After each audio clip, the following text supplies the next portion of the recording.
Hi అండి, good evening. అందరూ బాగున్నారని కోరుకుంటున్నా. Yesterday one of the candidate 3+ years of experience పెట్టాడనమాట.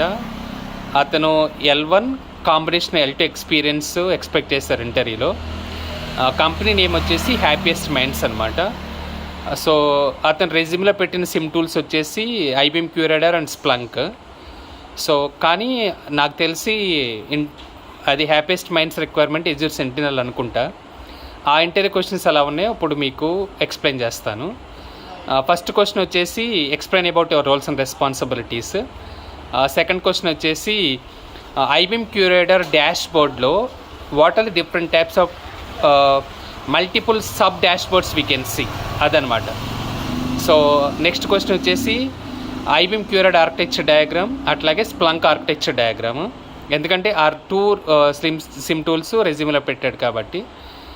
Next question వచ్చేసి do you know how to create correlation rule creation and what type of incidents you will receive regularly.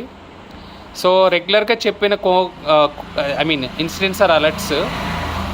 ఇతను candidate చెప్పిన ఏంటి multiple authentication login failure attempts from same source IP, multiple authentication login failures from same source user, అట్లాగే virus detected, ransomware detected, malware detected, DOS detected, DDoS detected, SQL injection attack, cross scripting అనేసరికి వెంటనే ఆయన అడిగిన question ఏంటి అంటే SQL injection correlation rule create చేయడం వచ్చా అని అడిగాడు అనమాట.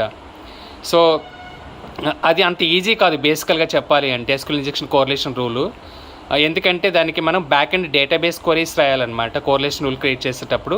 అట్లాగే ఇన్పుట్ వ్యాలిడేషన్ అంటే SQL ఇంజెక్షన్ అనేది అప్లికేషన్ సైడ్ వస్తుంది కాబట్టి ఇన్పుట్ వ్యాలిడేషన్ కూడా చాలా చాలా ఇంపార్టెంట్ అనమాట. సో అట్లాగే SQL ఇంజెక్షన్ కోరిలేషన్ రూల్తో పాటు SQL ఇంజెక్షన్ అటాక్కి లాగ్స్ ఏంటి అని అడిగాడు అనమాట. సో మీరు కమెంట్ చేయండి, మీరు SQL ఇంజెక్షన్ అటాక్కి లాగ్స్ ఏంటో చూద్దాం ఎంతమంది కరెక్ట్ పెడతారు. సో తర్వాత వచ్చేసి ఆయన కాంబినేషన్ ఆఫ్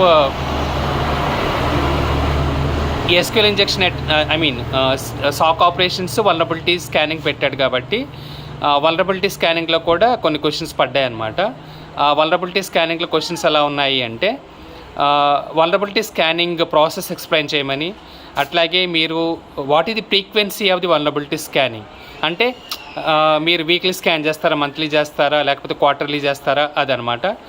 నెక్స్ట్ క్వశ్చన్ వచ్చేసి who will do the patch updates అంటే ఏదైతే క్రిటికల్ హై మీడియం లోవర్ ఇన్ఫర్మేషన్లు వచ్చినాయో ఆ ప్యాచ్ అప్డేట్స్ ఎవరు చేస్తారని, అట్లాగే what is vulnerability management patch policy దీన్ని కూడా మీరు కమెంట్ చేయండి. In your organisation what is the patch policy your following. Okay, 2 questions ఇప్పటి వరకు నేను మిమ్మల్ని అడుగుతున్నాను ఈ ఇంటర్వ్యూలో.